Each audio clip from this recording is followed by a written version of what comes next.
Chapter 3.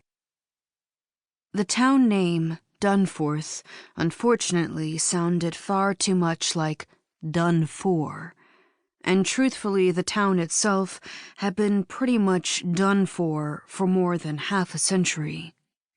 It had started out as a company town, bought and paid for by the Bergman Mining Company, but the town's prosperity brought about changes that gave the workers some relief.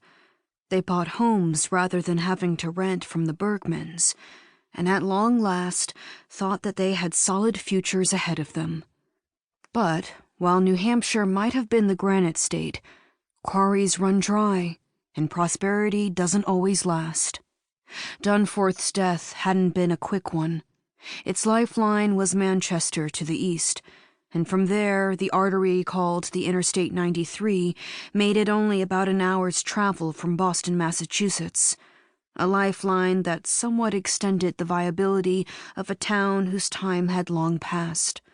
The delay was just a delay, though, not a deferral of the inevitable.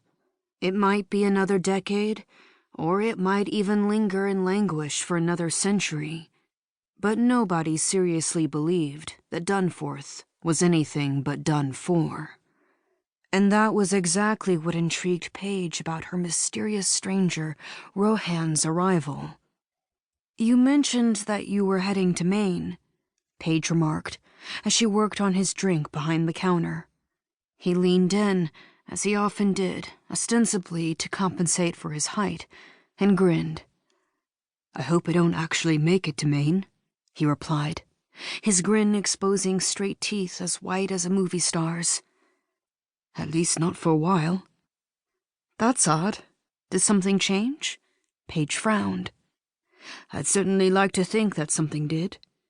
His eyes were warm, and the way that they captured her gaze made Paige tingle from her head to her toes, rendering her speechless. Rohan quickly filled the momentary silence. "Don't get me wrong. I'm sure it's lovely, but I believe that spending time in Maine would make me..."